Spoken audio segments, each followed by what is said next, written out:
Привет, друзья! Весна набирает обороты, а природа просыпается после зимней спячки. Вот и мне сегодня захотелось сплести весеннюю корзинку в нежно-розово-изумрудных тонах. Донышко я буду делать из цветочного принта, а украшать я ее хочу цветами из атласных лент, выполненных в технике канзаши. Такие цветы я начала делать примерно год назад, и мне они очень понравились. Вот хочу вам показать некоторые из них.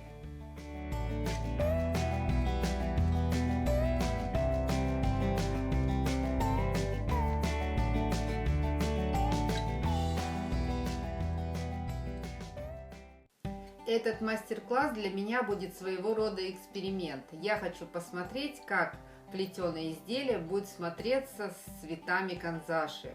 Ну что, приступаем к изготовлению нашей корзинки.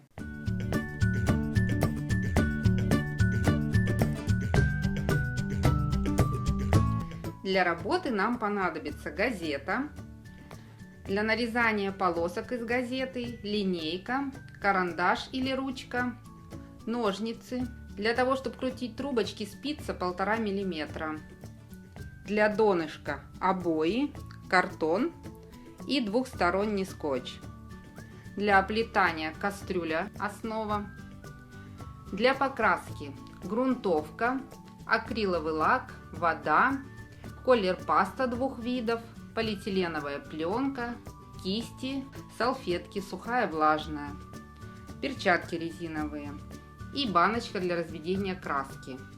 Также нам понадобится клей ПВА, полимерный клей, пульверизатор для смачивания трубочек, для украшения атласная лента, пуговицы, зажигалка, пинцет и пистолет с горячим клеем.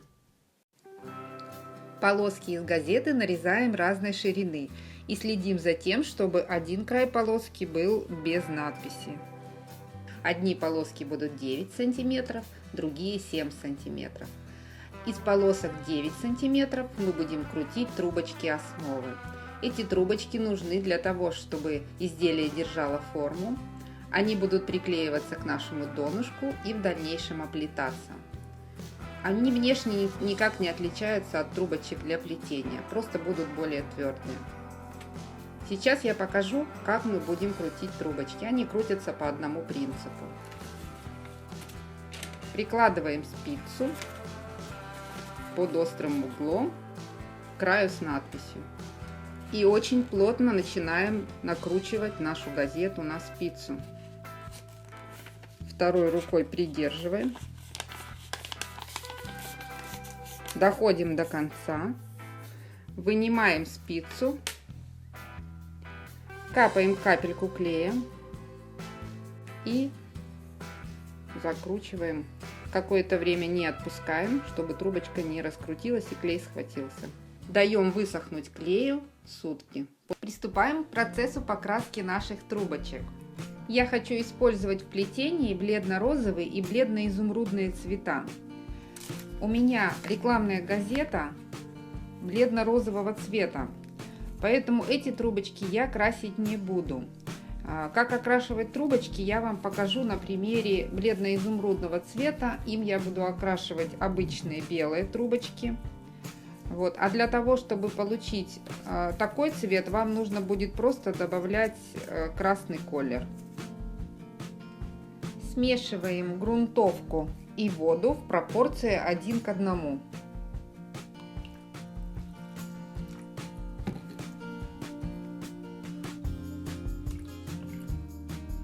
Добавляем лака, буквально 1 чайную ложечку. Размешиваем, чтобы лак растворился. И после этого добавляем буквально капельку колера.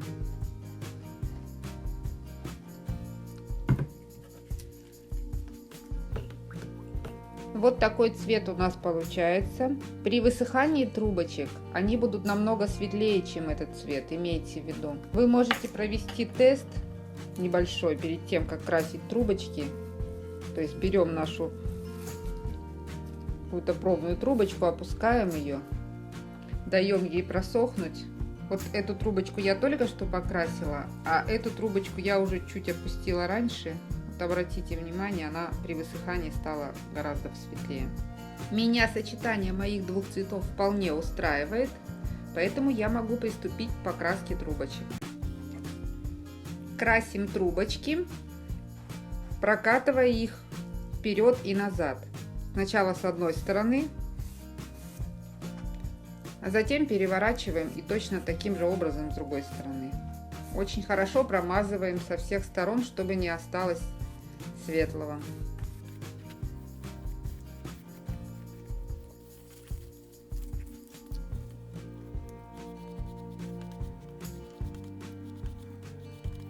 При смене цвета обязательно моем хорошо кисточку и пленку протираем влажной салфеткой. После того, как наши трубочки окрашены, нам нужно дать им просохнуть. Для этого мы берем две трубочки и кладем на них вот таким образом, для того, чтобы они лучше просыхали и вентилировались. Ну и даем просохнуть где-то в течение часа.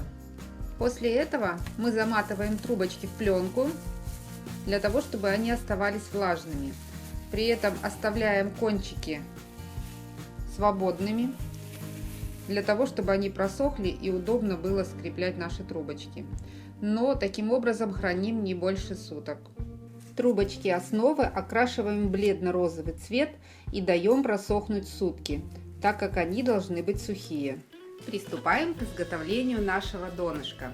Оно будет состоять из двух частей, которые мы потом будем склеивать, прокладывая между ними наши трубочки основы. Для этого берем две картонки и кусок обоев. На картонке ставим нашу основу и обводим ручкой по донышку. Если у вас в обоях, как у меня, есть фрагмент, который нужно вырезать, мы ставим нашу основу прямо на лицевую часть и обводим карандашом, для того, чтобы в дальнейшем карандаш можно было стереть. Перед тем, как вырезать, мы отступаем 1,5 сантиметра, для того, чтобы потом мы могли загнуть на нашу картонку. Я обрезала, и вот так это выглядит. А ту часть, которую мы отступали, нам нужно рассечь, отступая примерно 2 мм до нашей черты. Делаем так обе части. А так как наш картон будет вставляться в обои, то нам нужно сделать его на миллиметр меньше. Картон готов.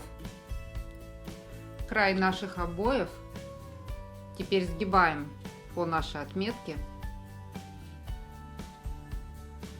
И когда мы это сделаем, то можем картон приклеивать к обоям. Берем полимерный клей, быстро наносим на обои, так как клей быстро сохнущий, и разравниваем.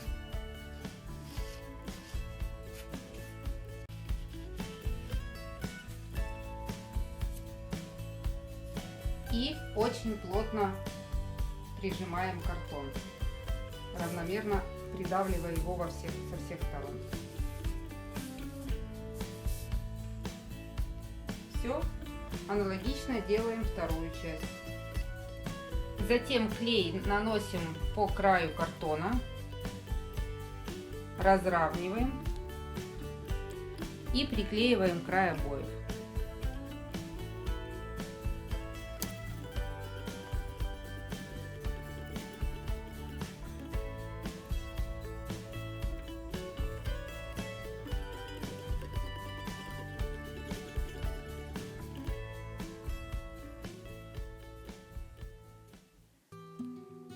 После того, как клей просох, мы можем приступать к приклеиванию наших стоечек основ.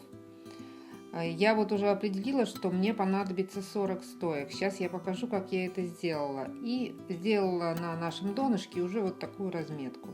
Мы должны взять нашу основу и измерить ее в диаметре. Вот у меня диаметр получился 76 сантиметров. Но у донышка чуть поменьше. Просто кастрюля несимметричная, 68. Нам нужно, чтобы наши стоечки были на расстоянии от 1,5 до 2 сантиметров друг от друга. Если я возьму 40 стоек, то у меня у донышка будет 1,7 сантиметра расстояния, а на боковинах 1,9. Меня это вполне устраивает. Стоечки для нашей кастрюли мы будем брать невысокие, поэтому сейчас мы наши длинные стоечки будем делить напополам и, используя двухсторонний скотч, приклеивать их к нашей картонке. Нарезаем кусочки скотча примерно 2 сантиметра, прикладываем к нашим меткам. Трубочку сделаем плоской в месте, где будет приклеиваться, и прикладывая плотно прижимаем. И так продолжаем по всему периметру. И после того, как мы приклеили все трубочки, мы наливаем полимерный клей и тщательно промазываем эту часть донышка. Особенно хорошо наносим на наши приклеенные трубочки. Делаем это достаточно быстро, потому что очень быстро этот клей высыхает, как я уже и говорила. И теперь прикладываем вторую часть донышка, выравнивая ее, и со всей силы прижимаем. Наша донышко готово. Поставим на него теперь нашу основу, предварительно утяжелив ее, и дадим клею просохнуть ночь. Клей просох, и теперь мы можем приступать к плетению корзинки. Но для начала нам нужно поднять наши трубочки основы. Для того, чтобы они не переломились, нам нужно их смочить водой у основания. Для этого мы накрываем пленкой остальные трубочки и смачиваем из пульверизатора. И даем просохнуть 5 минут. Начинаем поднимать с резервной трубочки. В конце вместо нее у нас будет последняя трубочка. И начинаем поднимать влево. Так, берем, заводим правую трубочку за левую и поднимаем. Трубочки поднятые придерживаем.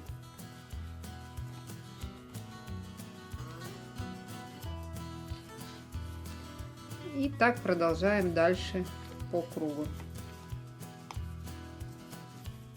Когда дошли до конца, резервную стоечку вытаскиваем и на ее место вставляем нашу последнюю трубочку. Начинаем оплетать наши стоечки узором прямая веревочка из 2 трубочек. Для этого мы подклеиваем полимерным клеем эти 2 трубочки с обратной стороны наших стоечек. Одну трубочку приклеиваем за одну стоечку и вторую трубочку за другую. Начинаем плести слева направо. Следите за тем, чтобы трубочки были увлажненные. Параллельно придерживаем наши стоечки, чтобы они были вертикально. Берем левую трубочку, заводим на первую, за вторую, слегка заминая таким образом. На первую, за вторую. Сразу же уплотняем плетение. Обратите внимание, я намеренно поднимала стоечки влево, а плести начала вправо. Так у нас рисунок получился симметричный, и это позволило скрыть край нашего донышка. Когда трубочка закончилась, обрезаем ее на расстоянии 10 мм дальше нашей стоечки под острым углом. Заминаем и одеваем другую трубочку широким краем и продолжаем плести дальше. Так соединение незаметно. Я проплела 3 ряда, и так как мне нужно будет сменить цвет, то я должна завершить этот ряд.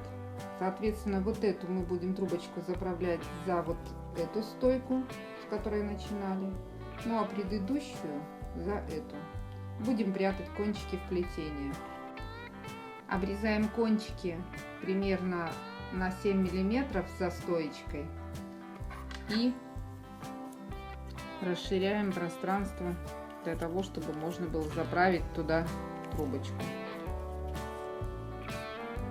Здесь и здесь. И заправляем кончики внутрь.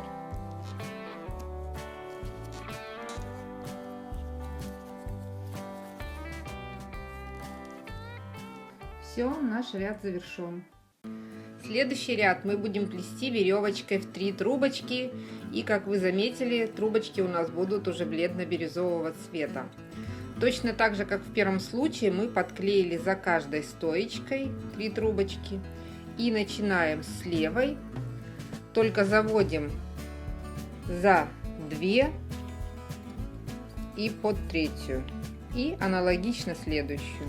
Такой узор дает более объемный вариант веревочки. Когда доходим до конца ряда и до той стоечки, с которой мы начинали, то уже заводим не левую трубочку за 2, а правую трубочку за 2 и заводим внутрь. Затем среднюю, 1, 2, и за 3. И эту уже в самом конце. Здесь поправляем по рисунку. Обрезаем под острым углом с обратной стороны и подклеиваем, прислоняя к трубочке, чтобы было незаметно. Теперь и с изнанки рисунок смотрится хорошо. И продолжаем плести узор веревочка в 2 трубочки. Так продолжаем несколько рядов. Мне еще предстоит проплести 4 ряда, но мои трубочки основы, как вы видите, недостаточно высокие. Когда будете подклеивать к донышку, то оставляйте все же их подлиннее, так будет удобнее плести. Сейчас нужно будет их просто обрезать и подклеить другие. С внутренней стороны вставляем трубочку, проклеиваем капелькой клея ПВА и даем просохнуть.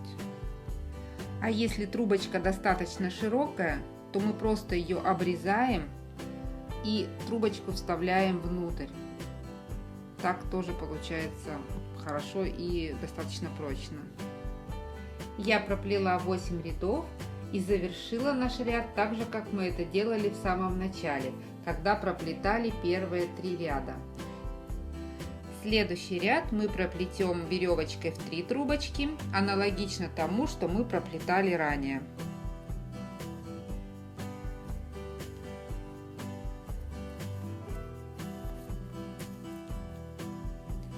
При плетении веревочки в 3 трубочки наращивать трубочку мы будем чуть дальше, чем при плетении в 2 трубочки. Обрезаем на расстоянии 20 мм после нашей стоечки.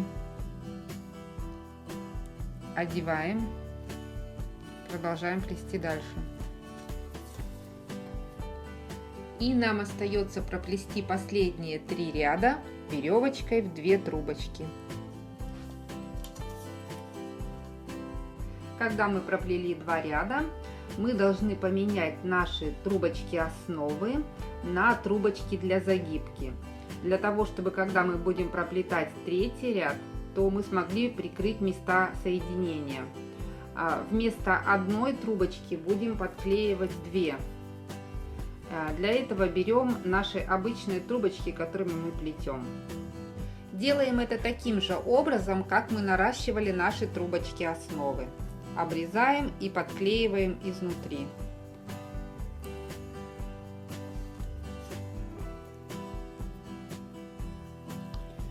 Все трубочки подклеены, и теперь мы можем проплести 3-й ряд.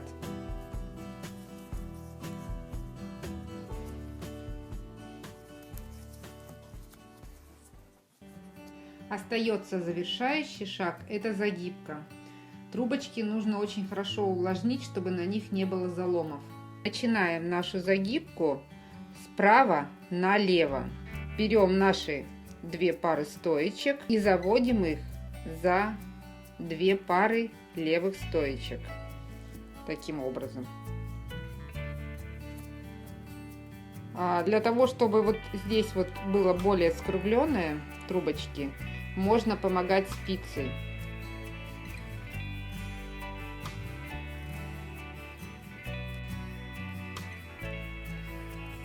Первые две пары трубочек делаем посвободнее, так как сюда у нас будут заходить наши последние стоечки.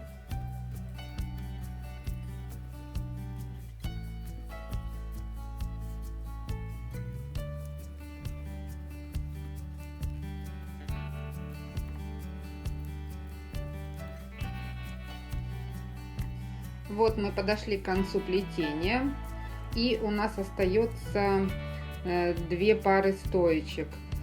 Значит, вот правую пару мы уже заводим за вот первую и вторую загнутую. Продергиваем сюда.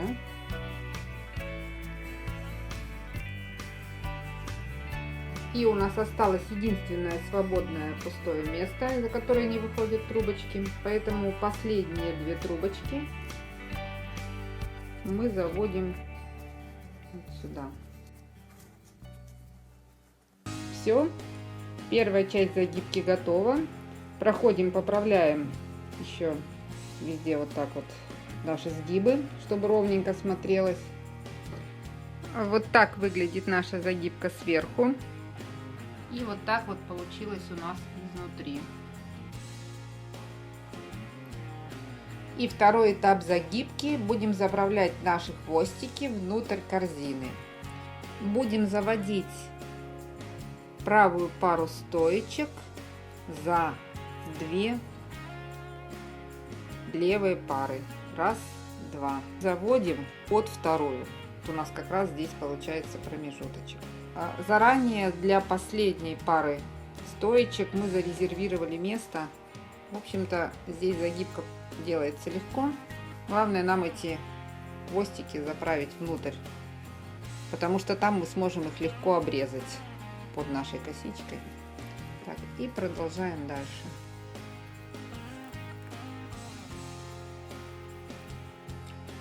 Если я вижу, что трубочка вот у меня здесь короткая, то я ее могу сразу же подклеить полимерным клеем, чтобы она у меня не выскочила. И вот сюда к трубочкам сразу ее подклеиваем. Вот когда дошли до конца ряда, то вытаскиваем наши резервные трубочки и на их место будем вставлять наши две последние трубочки. Раз и два. После того, как закончили, проходим, поправляем еще, чтобы косичка смотрелась хорошо, ровненько. А вот в этих местах, где у нас выходят хвостики с внутренней стороны, мы сейчас очень хорошо прольем клеем ПВА, для того, чтобы они не выскочили.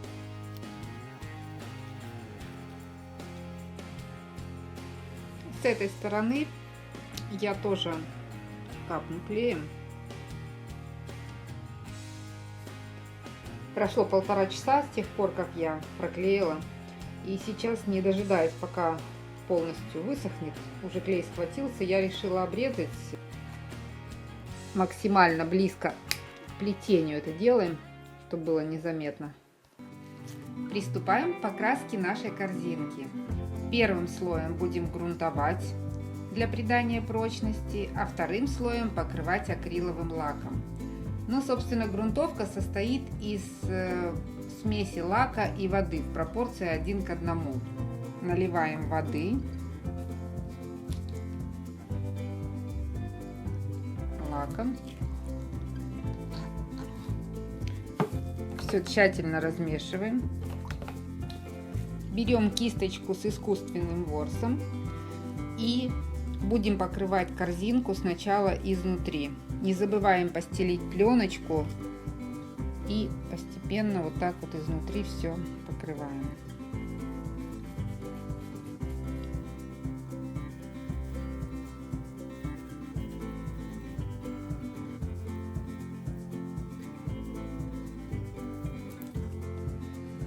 Я дала просохнуть грунтовке примерно 12 часов. Корзинка приобрела прочность. И теперь для красоты и блеска покроем сверху лаком. Также тщательно промазываем наше изделие.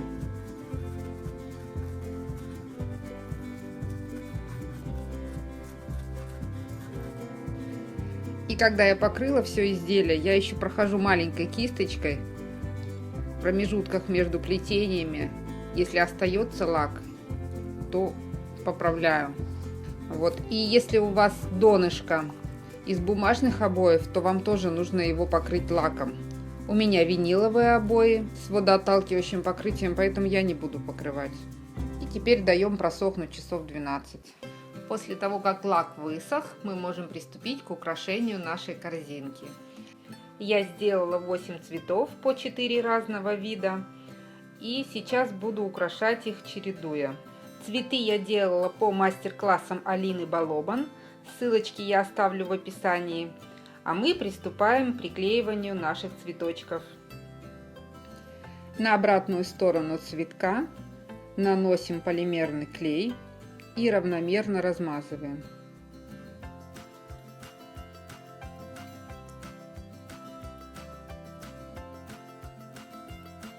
Делаем разметку и на одинаковом расстоянии друг от друга приклеиваем цветы. Плотно прижимаем. Вот так у нас получилось, и теперь корзинка имеет законченный вид. Ну вот, наша корзинка готова. Смотрится она замечательно, и цветы получились на ней просто великолепно. Так смотрится донышко. Так выглядит обратная сторона. Цветы добавляют красоту и весеннее настроение.